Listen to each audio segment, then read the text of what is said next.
the South African Human Rights Commission, looking into the water disruptions in KwaZulu-Natal. Communities there complaining about water shortages, poor maintenance of burst water and sewage pipes.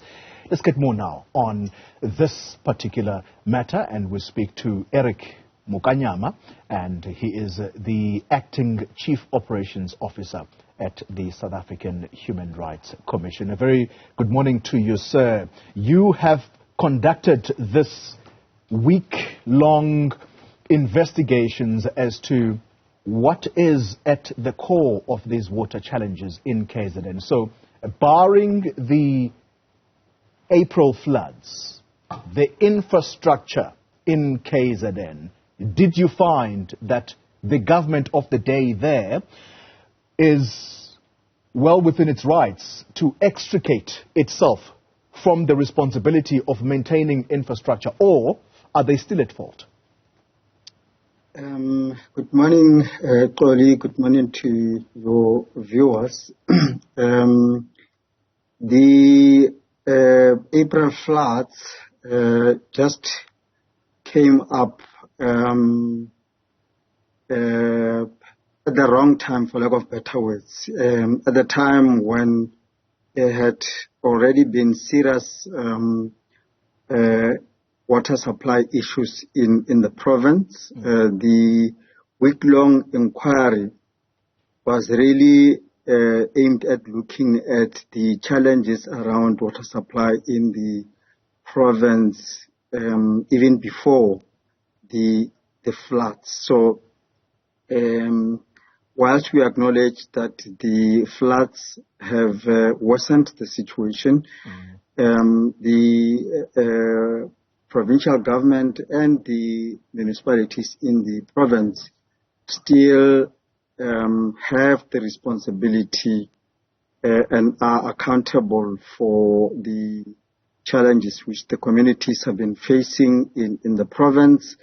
And as far as we are concerned, they have not done enough to address the challenges in the communities. All right, so that's a clear finding then by the Human Rights Commission that the April floods merely worsened a situation that was already failing owing to the lack of maintenance of water infrastructure there. But compounding this problem seems to be a senior leadership that is in charge of water and sanitation being unable to even read the plans. Is that indeed part of what you have found there, that the people who are employed, especially in senior positions, they don't know whether they're coming or going?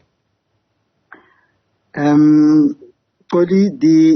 findings are really still to be made, because you would appreciate that when an inquiry of this magnitude takes place, a number of stakeholders come in to present on a number of things. We have had experts, we have had ordinary communities and community organizations, and we have also had municipalities themselves in a way trying to explain and respond to some of the issues which have been raised. So we are going to be very clear and succinct in terms of what we find.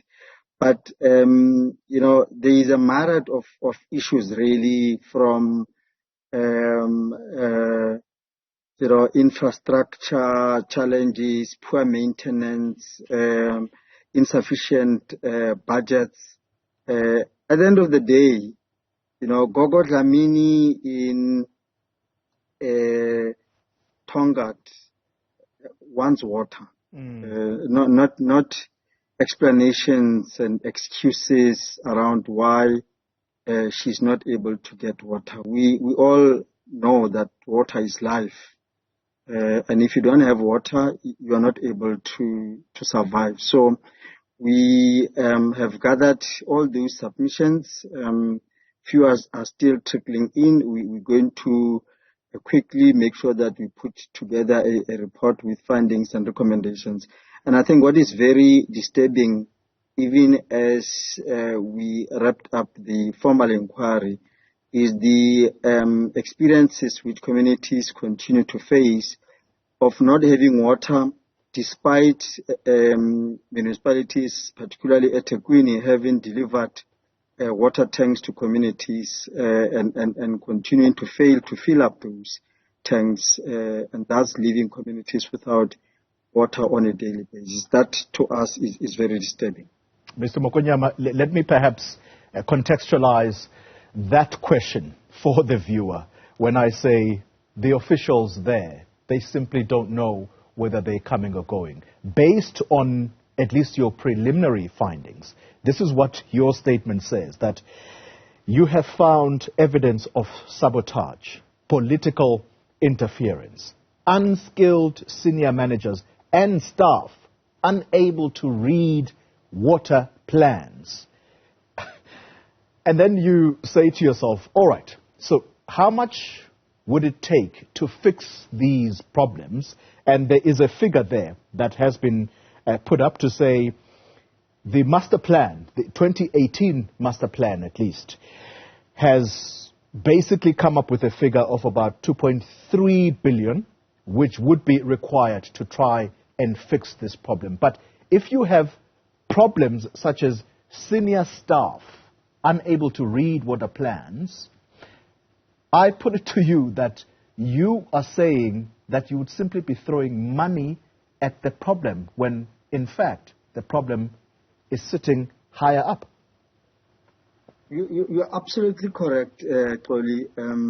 Money is not a solution to every problem in life, and even giving in more money would not really help the situation if there is a skills shortage, that resulting in municipalities not having the necessary capacity to unpack plans and execute those plans with a view to ensuring that they are able to provide the necessary services. And to the extent that we are able to identify those as some of the challenges which municipalities are facing, surely there needs to be drastic measures and very effective measures which will have to be put in place in the short term and in the long term towards ensuring that these challenges are addressed and people are able to access them.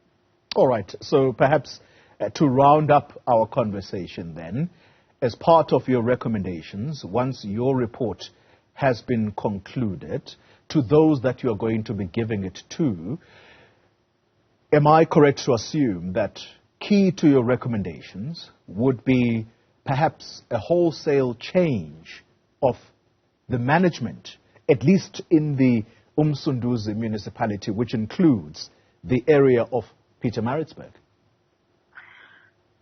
Only, our recommendations are going to cover every aspect, and if it means recommending that heads should roll, that is precisely what we're going to do, because at the end of the day, as I gave an example of a Gogo Dlamini, or of Gogo Dlamini, people must get services. People are entitled to these socio-economic rights. If those who are in charge are not able to deliver, they must make space for those who are capable and able to deliver, so that at the end of the day, people are able to enjoy the rights enshrined in the Constitution.